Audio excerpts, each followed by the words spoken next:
On today's episode, I'll be talking about the 1959 movie Anatomy of a Murder, which was filmed in the Upper Peninsula of Michigan. If you're looking for a man with no plans or programs, and he always leaves a chance to hold hands for romance. Are you looking for the Luke with an old man, a cold hands? It's a creature of the night who heads for his spotlight.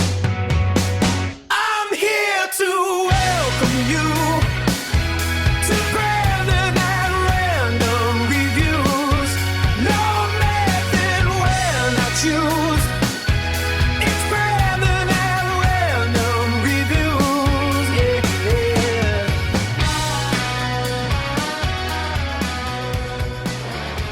All right, everyone, welcome to Brandon at Random Reviews, covering one unsystematically chosen topic at a time. If you like listening to a guy recap and review movies in weekly episodes, then look no further. To keep up with the newest content, you can find Brandon at Random Reviews on most major video and audio platforms, as well as all popular social media sites. If you enjoy this, please like and subscribe and maybe drop me a nice rating on your app of choice. Like I said, today's movie is Anatomy of a Murder, based on the 1958 novel of the same name by Robert Traver. More about him in the trivia section a little later. Released on July 13th, 1959, with a runtime of 161 minutes. This movie is approved by the Motion Picture Association of America. This was before the letter rating system that we're more familiar with today. This was basically like a pass-fail system. There was like a code that they had to pass the standards of, and that was what made it approved or not approved. Budget,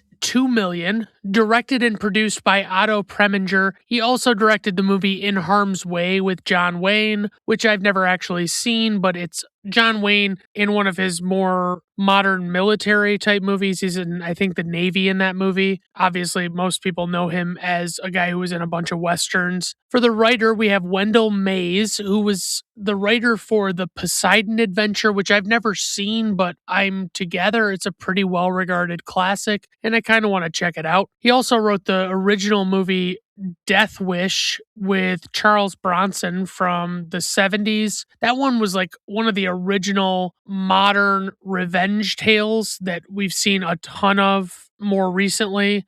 Pretty solid movie, actually. I mean, they tried to remake it, I think, with Bruce Willis a while back, but it really, from what I gather, was not very good. For the composer, we have Duke Ellington. For the cast, we have James Stewart as Paul Beagler. He was, of course, in It's a Wonderful Life as George Bailey. One of my all-time favorite movies. I covered it in my first season. First, 10, 15 episodes, I covered it, even though it wasn't even Christmas yet. And honestly, I fucking love that movie so much. He also was in Mr. Smith Goes to Washington, which was also directed by Frank Capra. Same thing for It's a Wonderful Life. That one is about a guy who basically, I think, if I recall correctly, he's elected to be a senator or something. I can't remember how it goes, but it is just really a really interesting movie.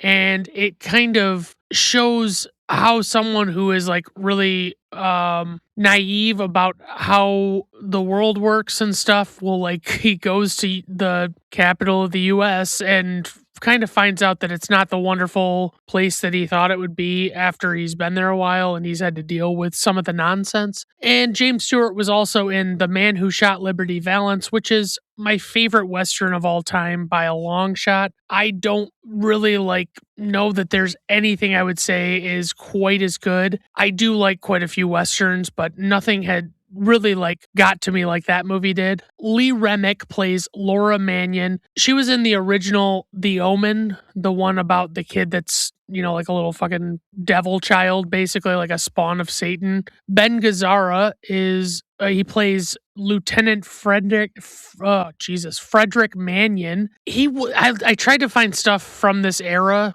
that had him in it, but actually he was in the movie Roadhouse with Patrick Swayze that I talked about recently. Don't really remember who he actually was in that. And then he was also in The Big Lebowski, the Coen Brothers movie that I talked about with my brother-in-law on our Coen Brothers episode. And I really fucking love The Big Lebowski. It's one that actually, despite it kind of being a comedy, it's also got enough serious drama to it that I would probably like to cover it on this eventually. George C. Scott plays Claude Dancer. He was, of course, in the movie Patton. He plays General Patton, a famous World War II general with a big personality and kind of a no-nonsense style about him. He famously did he did at least one major speech in front of a giant American flag, and that has been referenced many times over. He was in an adaptation of A Christmas Carol by Charles Dickens in the 1980s. I want to say it was like 84 maybe. Anyway, that was like probably one of the better adaptations of that story. There have been about 1 billion of them, it seems like. It's like people just don't want to stop telling that story over and over again. And it seems as though we've kind of gotten all we can out of it. But I actually know that version, his version, is very close to the real story. Like I've actually read/listened to the book. And if you ever get a chance, honestly, if you want the best rendition of that story, listen to Tim Curry's audiobook version on Audible. It is, I want to say it was dirt cheap when I bought it. It might still be. It's a very short book, but it's a very good book, and Tim Curry is perfect for it. He has like the exact right enthusiasm for the just reading of it. And George C. Scott was also in The Hustler with Paul Newman, which is a pretty solid movie. It's about a guy who plays pool, and honestly, there's a lot of shit that goes on in it, but it is a really good movie. For casting notes, Otto Preminger originally wanted Lee Remick for the part of Laura because he had been impressed with her debut in A Face in the Crowd from 1957. He knew that she could play a young, sultry woman, even though she was 8 months pregnant when Preminger approached her for the role. A few weeks later, he called her to tell her that he had given the part to Lana Turner and instead offered her the smaller role of Mary Pallant. But Remick boldly refused him. Later, on an especially hectic day, she received a call saying that she did indeed have the part of Laura because Turner turned it down. Remick thought it was a joke and hung up, and it took another phone call to actually convince her she really did get it. The part of the judge was offered to both Spencer Tracy and Burl Ives. However, it instead went to Joseph N. Welch, who was a lawyer in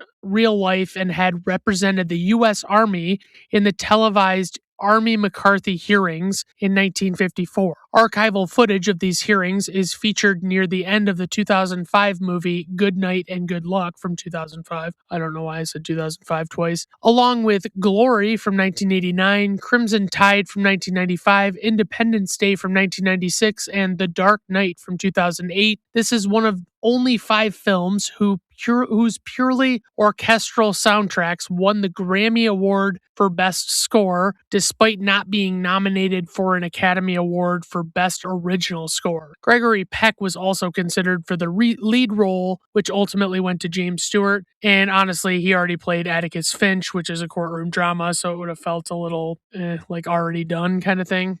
For the plot synopsis, an unorthodox upstate lawyer from the Upper Peninsula of Michigan must prove a husband suffered from temporary insanity when he murdered the man who sexually assaulted his wife. For the tagline, last year's #1 bestseller, this year's #1 motion picture. By the way, I've pointed this out before, but all of these fucking taglines from this era were god-awful. They were not clever or well-written. They were like this all the time, so get used to how much they suck.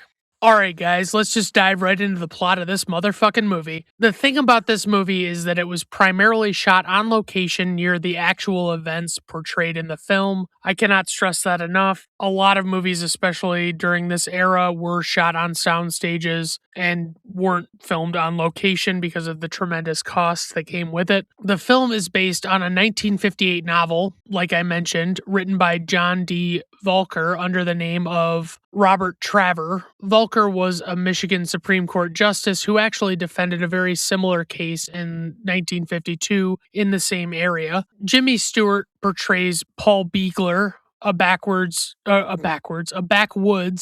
lawyer, which for those of you who don't know is the way people are generally referred to who are from or have lived most of their lives in Michigan's Upper Peninsula. It's also known as the UP, and since UPers was probably not the best option, Upper was the name that stuck. The Upper Peninsula is geographically separated from the rest of Michigan by the Straits of Mackinac, and it wasn't even connected by a bridge until 1957, just 2 years before this movie came out. A lot of people from the UP call residents from the Lower Peninsula trolls because they live quote unquote under the bridge. The movie begins with Paul arriving home, seemingly from fishing. He gets settled in his somewhat modest house and finds a letter waiting for him inside his door. Beegler is an avid fisherman, which isn't just a character quirk, it's reflective of the real-life hobbies of the outdoor John Velker, who Voelker is how you spell his name. I don't know how to pronounce that, but Velker sounds good. Who was famous for his love of brook trout fishing. The letter prompts Paul to make a call to the Thunder Bay Inn, but when the person he's looking for is unavailable, he just leaves a message. A colleague named Parnell comes to Paul's house, and the two of them talk while uncorking a bottle of wine that Paul brought home with him. Parnell is played by Arthur O'Connell, and his character serves as a legman and legal researcher who has fallen on hard times due to alcoholism. Paul receives a return call from a Mrs. Mannion from that he was just trying to reach out to at the Thunder Bay Inn. She wants Paul to represent her husband, who has been jailed for a crime. Her husband's name is Frederick, in case I don't mention that later. Parnell urges Paul to agree to defend Mr. Mannion without knowing anything about the case, but Paul is naturally reluctant to do so. It's pretty clear a woman named Maida is the one who left this letter for Paul. Paul won't agree to defend Mr. Mannion sight unseen, but he agrees to go see him in the jail to get to know him and the charges against him. Parnell explains that a man named Barney Quill allegedly sexually assaulted Mrs. Mannion, and when her husband, who is in the military, found out about it, he murdered Barney Quill for what he'd allegedly done. In legal terms, this is what is often called a crime of passion, but because of the time delay between the assault and the shooting, the prosecution views it as a cold-blooded killing. The next morning, Paul is discussing the prior night over breakfast with a woman named Maida Rutledge. She's portrayed by Eve Arden, and I know her best as the principal from the movie Grease, the one that says, "If you don't want to be an athlete, be an athletic supporter." Eve Arden was a legendary wisecracking best friend type actress who received an Oscar nomination for her role in Mildred Pierce years before this. I've seen that. I don't really remember it very well, but I do remember I've seen it. She was the one who left the message for him, as I said, about the case and appears to be Paul's assistant, but she notifies him that he didn't have enough money when she balanced his checkbook for her to pay herself. These two supporting characters in the beginning of the film do a pretty good job establishing that Paul has developed a reputation for being reclusive and or seeming simply more interested in outdoor activities like hunting and fishing than he is in keeping in touch with current events, even the ones that occur close to where he lives. This behavior all seems to come partially as a result of losing an election for district attorney some time ago. In the 1950s, losing a public office like DA often meant a lawyer had to return to private practice, which for Paul meant struggling to find clients in a small town where everybody already knew his business. Paul goes to the jailhouse to meet Frederick Mannion, but meets his wife first. She's wearing dark sunglasses and seems very flirtatious and forward in how she speaks to Paul. She removes her sunglasses to reveal severe bruising around her eyes that came at the hand of Barney Quill when he assaulted her, so she claims. Paul goes in to talk to Mr. Mannion. From the very beginning, Mr. Mannion is very direct with Paul and questions the methods he's using to understand the case, but he eventually starts to comply and give him the information he needs about his history. As I said, Lieutenant Frederick Mannion is played by Ben Gazzara in his film debut. He brings a very modern method acting intensity that contrasts sharply with Jimmy Stewart's traditional Hollywood style. Mr. Mannion reveals what type of gun he killed Barney Quill with and explains that he did not bear witness to the actual assault on his wife that prompted him to kill Barney Quill. Mr. Mannion tells Paul he's sorry for being unpleasant with him, and Paul assures him that he knows he's not actually sorry because he's just being a total dick this whole time. Paul asks what Mr. Mannion knows about his wife having agreed to take a lie detector test and what the results even were, but Mr. Mannion says the results were never divulged to him or his wife after the test was taken. He only knows about it from what his wife told him and what he read about it in the newspapers. Polygraph tests were relatively new in the public consciousness in the 50s, and just like today, they were generally not admissible as evidence in a court of law. It's very important to recognize that these are, even today, they have not been able to prove beyond reasonable doubt that they actually are accurate, because you can get false positives, false negatives. People can fake positive answers on purpose, or they can be answering honestly and it can show that they are lying for some reason. Paul and Parnell discuss the case a bit over a totally normal lunch of plain hard-boiled eggs only, and Paul goes back to speak with Mr. Mannion again. Paul explains that there are a few basic reasons Mr. Mannion might not be guilty of murder, such as not having done it or having done it to protect himself, his family, or his home. But he goes on to explain that the difficulty in this case is that Mr. Mannion did do it by his own admission, and the problem is that he did so well after the sexual assault on his wife had occurred. Therefore, most common defenses are kind of ruled out, as it appears premeditated and not in the heat of the moment when his wife was actually in trouble. This scene is famous in legal circles as the lecture. It's a morally gray moment where a lawyer explains the law so thoroughly that the client realizes what their defense should be without the lawyer technically telling them to lie.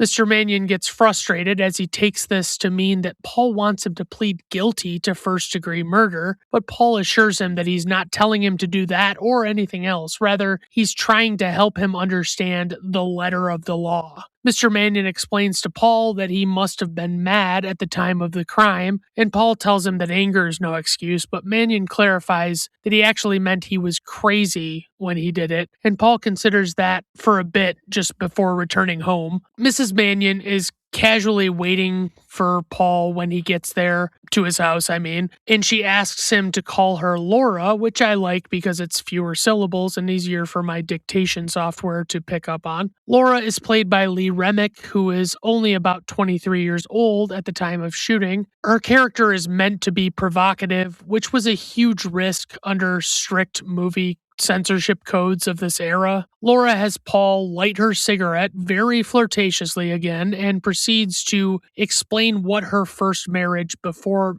Mr. Mannion was like. Paul insists on not drinking even though Laura is doing so, and she tells him the story of the night of the murder. Laura claims she was leaving the bar that night at about 11 p.m. with her dog when Barney intercepted her, and he offered her a ride home to prevent her from having run-ins with bears. Paul clarifies that the bears rummaging around for food are generally not dangerous to people, which is actually true. They're not really looking to harm people. They just want to get into trash because they're trying to find the food. She says there was a gate barring Barney's car's entrance when she was getting home, and she fully intended to just walk from there, and he'd already taken her most of the way there. But Barney insisted on taking an alternate route that Laura wasn't really familiar with. Paul asks her if she had a sense of Barney's intentions at this time, and she explains that men have always been drawn to her, and she can pick up on it pretty easily, even claiming that Paul seems to feel that way about her. But she claims that she didn't get a sense from Barney that he intended to do anything violent, just as she doesn't get that sense from Paul. She explains that she always wears somewhat revealing clothing because she just likes to. Laura explains that Barney told her he was going to rape her very bluntly, and that he overpowered her during the ride on this alternate route home. She said she didn't scream or cry out for help at this time because at that point they were alone in the woods and she didn't see much use in it because she figured no one would hear her. When it seemed Barney was going to let Laura go, he told her he planned to assault her again, but she eventually managed to escape and never saw Barney again before he was killed. After Laura finishes the story and leaves, Paul is still unsure about taking the case until he can talk to Mr. Mannion again the next day. Parnell comes to the house and Paul explains that if he takes the case, he'll need Parnell's help, which means Parnell needs to stay sober, and Parnell reluctantly agrees to stop drinking for the time being. The next day, Paul tells Mannion that he will take his case. Mannion explains that he can't afford to pay him right away, so they'll have to work out a plan for deferring Paul's compensation until Mannion can get back on his feet after the trial. Paul goes to the current DA, Mitch Lodwick, to discuss plans for the case. It's revealed that the preferred judge is actually on leave, and Paul tries to convince the DA to lower the charges to manslaughter so Mannion can be eligible for trial. It's important to note that this DA is seemingly the guy that Paul lost to when he ran for DA, but the DA has no desire to decrease the severity of the charges as Paul wishes. Manslaughter would imply the killing happened in the heat of passion without malice, which carries a much lighter sentence than first-degree murder. Paul sees Laura again later to ask her about the undergarments she was wearing the night of the assault, and she says no one was able to find them when they went to look. Mr. Mannion had shown his jealous streak to Paul while Laura was being very flirty. Paul revealed to her that her husband was watching them from his cell window, and she immediately straightens up and reveals that Mannion had always been jealous, even when they were married. And by the way, can I just interject and say there needs to be a different word, because like if I think of myself as being jealous, it's like, oh, they have a nice new car that I wish I had. I'm jealous of that. But like, even though it's a similar thing to jealousy for me, it's like if it's romantic jealousy because you're jealous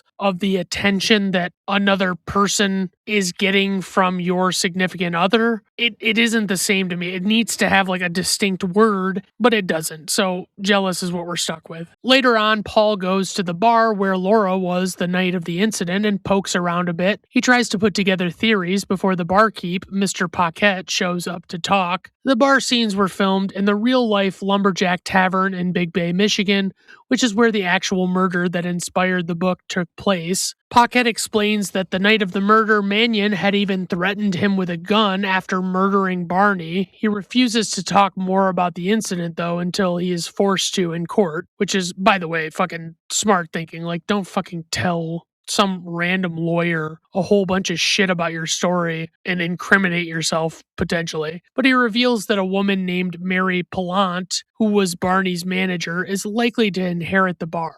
Parnell tries to talk to some of his army buddies in hopes of getting them to testify as character witnesses for Frederick Mannion, but they explain that they're being stationed in Berlin far too soon to actually be able to attend the proceedings. Maida does some digging into Mary Pallant to understand more about her, and Paul reveals that Mary is likely to receive the bar in Barney's will. Mary comes to talk to Paul, Maida, and Parnell, and she says that Barney was a good guy and takes offense when Paul mentions she seems to be overlooking the rape of another man's wife. And Mary ends this conversation very abruptly because she's so pissed at Paul for saying this. Mannion is shown talking briefly with another guy in his cell who comments on Laura. Mannion immediately takes exception and gets physical before the fight is broken up by the guard. Paul goes to a nightclub to talk to Laura, and her demeanor is still very casual, and she says she doesn't feel the urge to go see her husband in jail like every fucking day, I mean, come on. But Paul insists that she needs to start going to see him every single day and stop hanging out with strange men in nightclubs and begin portraying herself as a devoted housewife, especially in public. Paul is essentially coaching her image here because he knows a 1950s jury will judge a woman's character by her appearance and social behavior just as much as the facts. Like, it's even today, it would look problematic. Like, you don't want to, while your husband is on trial for killing a guy that supposedly assaulted you, that hasn't been proven at all and probably never will be, you don't want it to look like actually what happened was you were cheating on your husband with someone and then you lied and pretended like it was a rape because your husband ended up murdering the guy. You know what I mean? Like, it would look really bad. Paul takes Laura to show him the scene of the rape, and she walks through where everything happened. And Laura explains that she's been feeling very lonely lately. And it's like, Jesus, this chick is so fucking thirsty for something. Like, oh my God. She becomes very concerned when she hears Paul reiterate that her husband's fate is in her hands, or not in her hands, but it's in the hands of the jury, and they can be unpredictable. And ultimately, like, it's going to fall to her to look the part as much as it is everybody else. I forgot that there was so much time, nearly an hour into this movie, before any of the courtroom scenes begin. Director Otto Preminger was known for his slow burn pacing,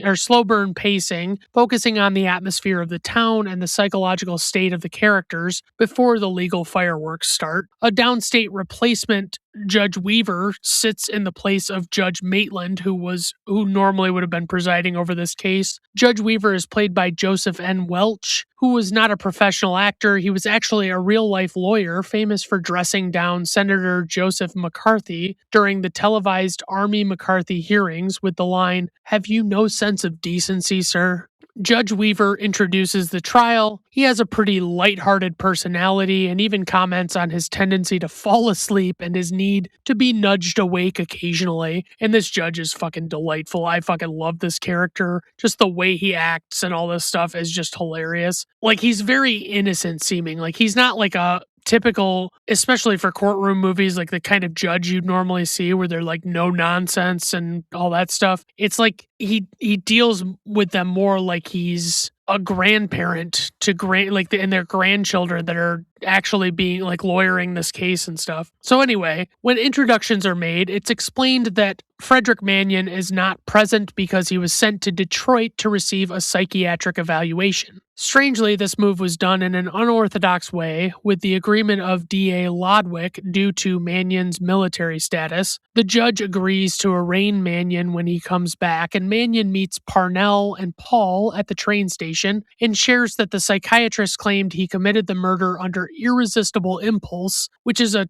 form of temporary insanity. So the irresistible impulse test is a real legal standard used in some states where a person might know what they are doing is wrong but is unable to mentally stop themselves from doing it. But unfortunately, this evaluation is not a slam dunk for the defense because the jury still has to be convinced that this was all actually what happened. You know, it's like if they are saying that this is what happened and he went temporarily insane, then that's one thing. But it's like if they can't believe that all of the things transpired the way that they said in order to bring about the temporary insanity, it might not be such a winning argument. Paul and Parnell go to look up legal precedents, and they eventually find a very similar case where a crime was ruled as having been committed under an irresistible impulse. Lodwick brings in an attorney named Claude Dancer from Lansing, who was played by George C. Scott, to sit with him on the trial. George C. Scott was also making one of his first big film appearances here. His character is the quintessential city slicker lawyer brought in to outmaneuver the local defense, who might be less clever or experienced in such a variety of cases. Lodwick brings in an attorney named,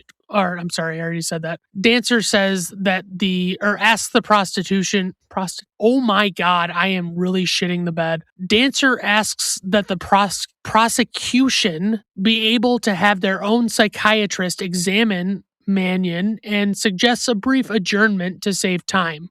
Paul feigns willingness to go along with this, but almost immediately asks that it just be made official anyway. Then he sharply points out that it's very late to be asking for such an exam, considering the jury has already been selected. Now, just to clarify, I love the amount of remarks made during this trial, like throughout it, about the differences between the Upper and Lower Peninsulas. When I lived in the UP, I had a great deal of friends who were proud Upers who often perceived the Lower Peninsula as thinking of them as unimportant or as an afterthought. I may get hassled for saying this, but in my experience, the UP felt like more of an extension of Wisconsin than an extension of Michigan. And it does make sense because the UP shares a huge long border with the northern part of Wisconsin. So it's like, it kind of makes sense that they would be more like Wisconsiners. There were like so many more Packers fans there, and a lot of their culture leaned more toward things that I kind of associated with Wisconsin. Paul seems distracted during the beginning of the trial when the prosecution's witness explains the findings regarding Barney Quill's body. Lodwick hopes to make quick work of establishing only the cause of death. He doesn't want to get into any of the things with motive that might help Paul's case, but Paul quickly snaps into action to go deeper into the exam, which included indications that Barney was not sterile, hoping to establish more about the rape. Lodwick is shut down when he objects to this. Paul explains that the entire exam was admitted as evidence and should be allowed into the discussion. The coroner explains that even without the presence of sperm on a victim, that would not rule out the possibility that a rape did occur because there are things like contraceptives or other things like that. And now, to be clear, this movie was considered inappropriate by many audiences due to the use of words like panties, rape, and contraceptive. I'll get into those in the trivia a little more later. These were just typically not said in movies at the time and were at most only alluded to in a lot of movies before this. In fact, the film was initially banned in Chicago because the city's police censor board found the language too lewd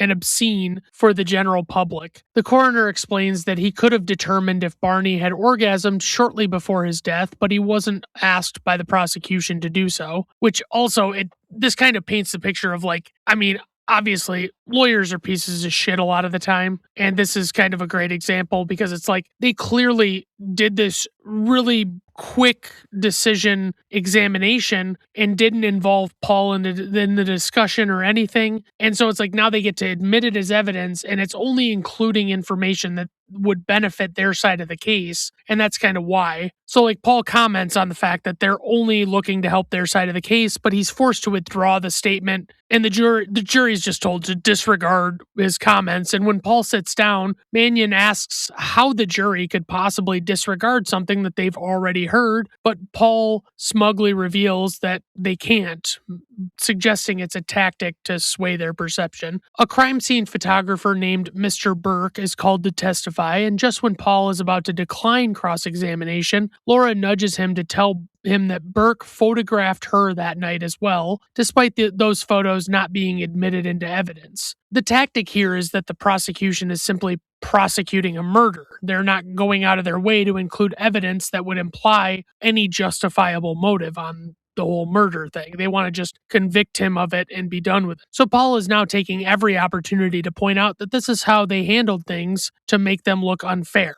Throughout the trial, Paul repeatedly makes off-color remarks and uses inappropriate nonsense to get a reaction from the courtroom and get them on his side. The photographer explains that the other pictures he took were of what Laura looked like after the rape. Paul suggests that this is, again, a result of the prosecution cherry-picking evidence, the fact that, these pictures were not included even though he took the pictures. The judge shuts down this assertion and Paul is forced to apologize, but he points out that the way Lodwick and Dancer keep freely chiming in is not fair to him, and that he should only have to address one of them at a time, and the judge agrees that whichever prosecutor begins examination of a witness will be the only one allowed to speak for the prosecution while that witness is on the stand. Paul asks Maida where Parnell has gone. She reveals he borrowed her car, but she won't elaborate on what he's up to. Parnell is shown driving to customs at the Canadian border for a purpose that will be revealed later, of course. It's just kind of this mysterious scene where you just see him driving and you're like, well, what the fuck's he doing? When the court's back in session, the prosecution has their psychiatrist sitting with them to observe Mannion. Paul mocks them, saying he's just relieved it's not additional legal counsel reinforcements being brought in from a big old town like Lansing. Paquette takes the stand and explains how Mannion came into the bar and very deliberately shot Barney and continued firing rounds after he was on the floor. Paquette is the barkeep that Paul tried to talk to earlier, but he didn't want to say anything. After Mannion finished shooting, Paquette told him not to run, and Mannion turned to him and asked, "Do you want some too, Buster?" And I feel like in the 1950s, calling someone Buster was almost a slur for the era. Okay, not really, but it's just, that's how mild the language was, at least in movies, and that's all I really know. Paquette claimed that Mannion seemed very purposeful, but when asked about how Barney seemed at the time, Paquette doesn't really elaborate, so Paul asks him to clarify. He asks him if he noticed whether Barney had changed his clothes at some point or how drunk he seemed, but the prosecution objects to that as it's not relevant to the murder and wouldn't excuse the act. The judge urges Paul to move on, so Paul asks Paquette about Barney's behavior toward women. They get into the details of how long it was after Barney had left that he came back, and how long after his return Mannion arrived at the Thunder Bay Inn. Paul repeatedly makes a show of giving Paquette a hard time over his non-committal answers, implying that Paquette is biased due to his friendship with Barney. Paquette denies that Barney told him to look out for Mannion, but when Paul asks if he hid guns behind the bar, Paquette hesitates, and Paul asks if it's true that there were at least 3 spots behind the bar for hiding guns. Paquette won't give a straight answer when asked how many people know about the guns, or knew about the guns, I should say. And when Paul asks if it's true that Barney used to take them out and twirl them on his fingers, Paquette eventually concedes that he had seen Barney show off the guns before. Next, they call the man in charge of the trailer park where Laura and Mannion live, Mr. Lemon. He testifies that Mannion came to him and confessed to killing Barney, then waited for him to call the police. When Paul asks Lemon about Laura's appearance that night, the prosecution objects. Paul throws a fit and is threatened with being held in contempt, which, by the way, is like a huge deal. It's basically like getting so out of line in a court of law that you could be charged with that as like a crime, and you could either be fined for it or you could be taken to jail or whatever. Like, you just cannot get out of line and you have to follow the rules of the court. One of the officers who arrested Mannion testifies that he did take him to jail and that it was made clear that the incident between Laura and Barney happened before the murder. The prosecution repeatedly gets frustrated and objects to Paul's tactics regarding temporary insanity, and after careful consideration, the judge overrules their objection and allows Paul to continue fully establishing the rape details. The officer explains that they investigated the rape that night and found Laura's glasses, and they were unable to find a certain undergarment. The judge calls the attorneys to his bench to discuss any other way to refer to the garment besides panties, but they realize it's the only suitable option, and they reference the lie detector that Laura took, and the judge denies discussion of those results because they're not admissible in court at all. But it's revealed that Mannion had Laura swear on a rosary after the rape happened, and Mannion had withheld that information completely, like didn't even tell Paul about it, fearing that it made it look like he didn't trust his wife. And it's like, yeah, bud, but like, you did it. It doesn't matter what it looks like. You don't just not tell anybody, even though that clearly happens all the time. The rosary is a string of beads used by Roman Catholics to keep track of a specific sequence of prayers. Swearing on it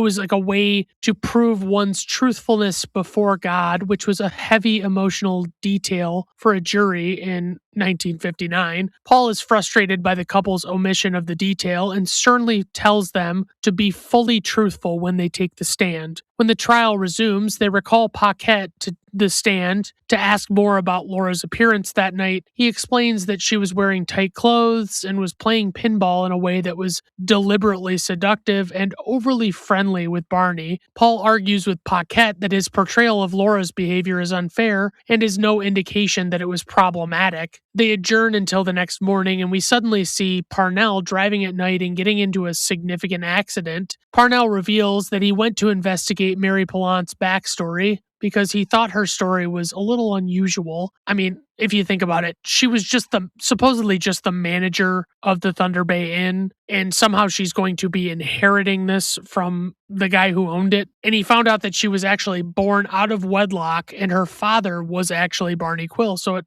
makes sense now. In the 1950s, being born out of wedlock carried significant social stigma, which explains why Mary and Barney kept their relationship a secret. Like, basically, most people in this movie thought that there was some kind of romantic connection there, and like she was just like, it was like a scandalous, like, younger lover type thing. Paul goes to the Thunder Bay Inn to question Mary, and she's convinced that Laura is lying. Paul is forced to try and convince her that her father might not have been who she actually thought he was. Like, he just doesn't think that he was like such a nice, great guy, and she seems to really believe it. He convinces her to ask Paquette if he's withholding anything to protect her, but Paquette won't change his story and tells her he has no reason to hide if Barney had raped Laura. The next morning, Mannion takes the stand and he explains that he had Laura swear an oath on a rosary because she was hysterical and he thought it might calm her down and, speak more level headedly. As Paul asks him questions, he minimizes any perception that he planned to murder Barney. He says he only brought his gun because he knew Barney kept guns behind the bar. He claims that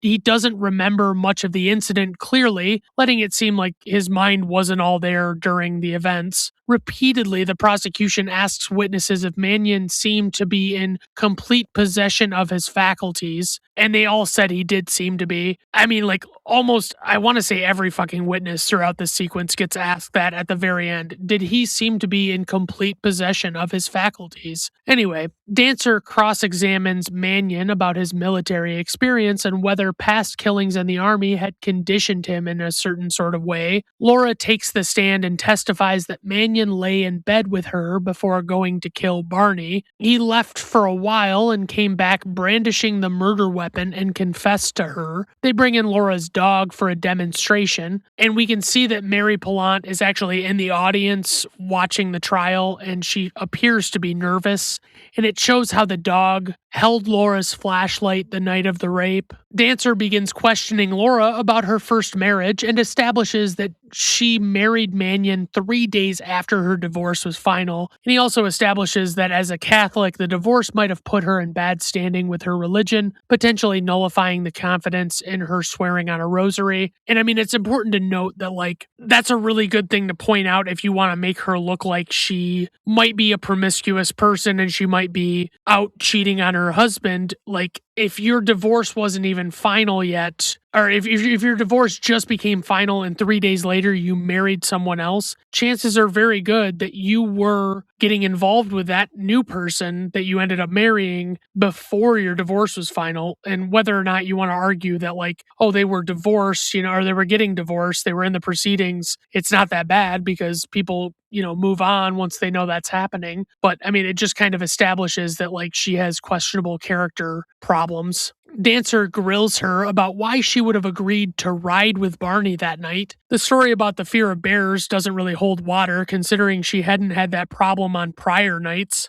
Laura claims she just didn't want to offend Barney because he had previously been nice to her and her husband. Dancer then begins to call into question whether Laura was even wearing panties at all that night. He suggests that might be why they were never found, but she insists that she was indeed wearing them. Then it's brought up that in the past, Mannion had become violent in front of Barney, both toward others and toward Laura. Dancer is trying to determine if she lied on the rosary out of fear that Mannion might get violent with her, which is also helping his case that Mannion might just be a murdering psychopath type. As the prosecution questions her more aggressively, Paul objects repeatedly and struggles to win the judge over. Eventually, the army psychiatrist arrives to testify and explains his temporary insanity diagnosis. He says in that state, Mannion wouldn't have considered looking for outside help and would have confronted Barney even if he didn't have a gun. He also asserts that Mannion would have appeared very serious and that he would have done what he did, whether he knew it to be right or wrong. After the testimony, the lawyers meet in the judge's quarters. Dancer suggests that Paul may want to change the plea to guilty, but Paul declines and shows his legal book with the precedent of the similar case that they found earlier. Dancer questions the prosecution's psychiatrist, who claims that the Army psychiatrist's assessment doesn't add up. He says temporary insanity would not have been so brief, and the prosecution then calls a surprise witness named Dwayne Miller. Miller was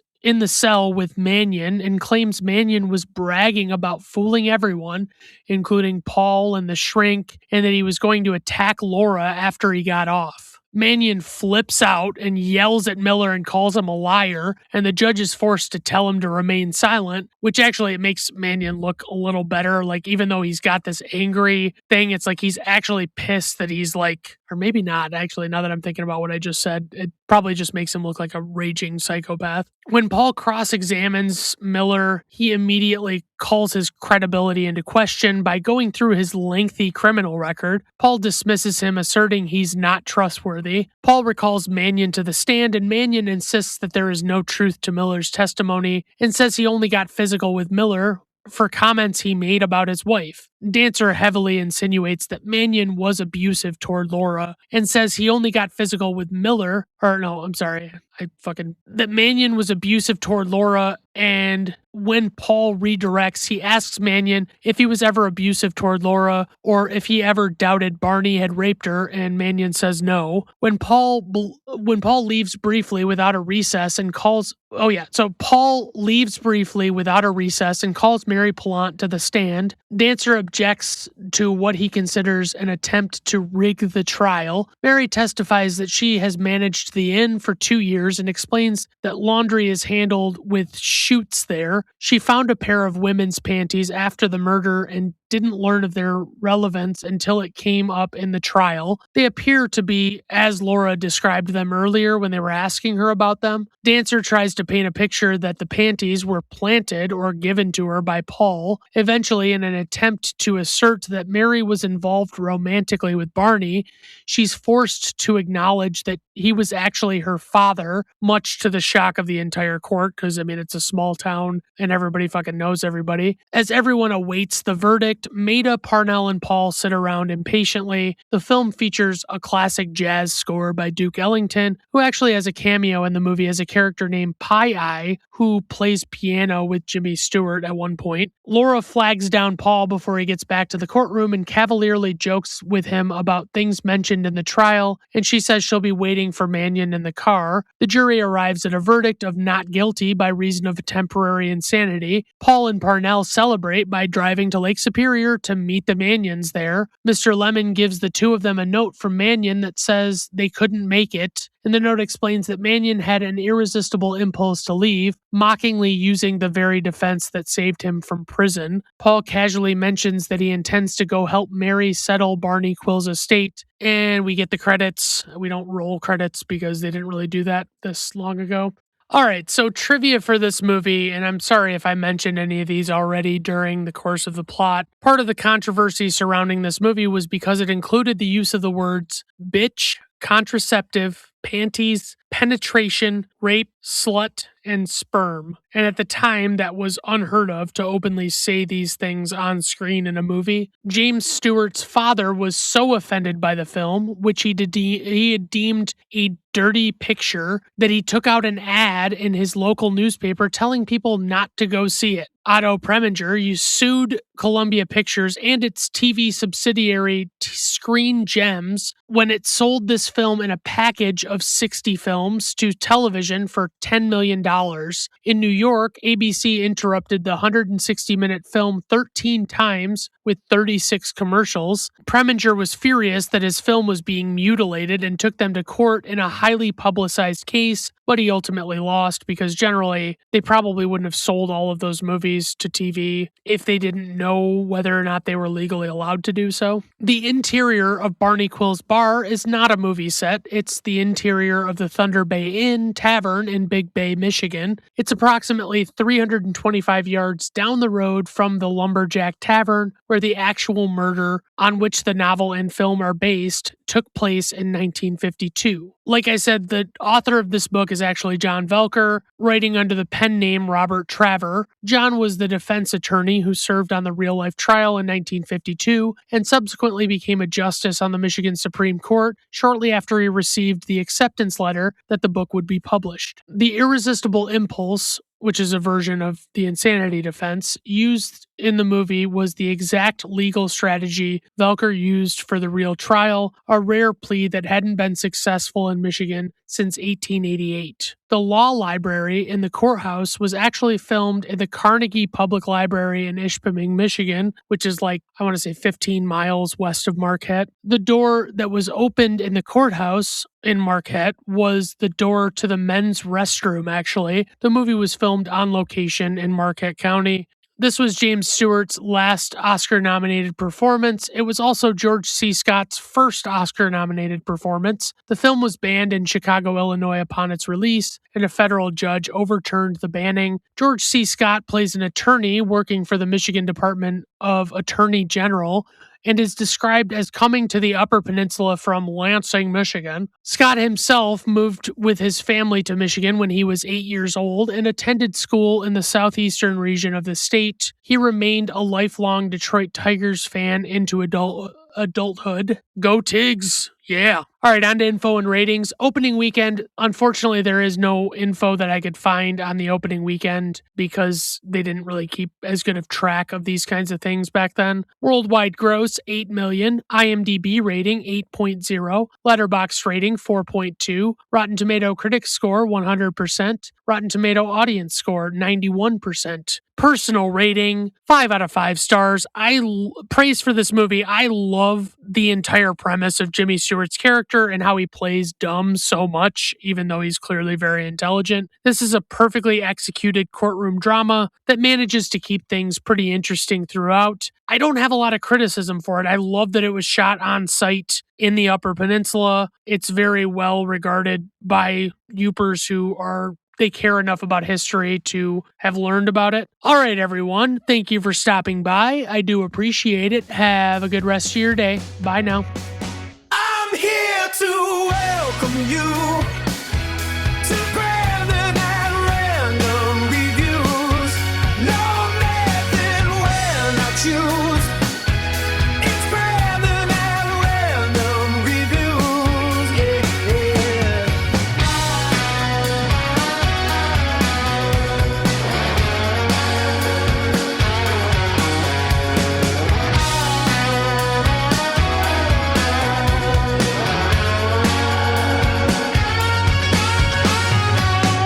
What you hope to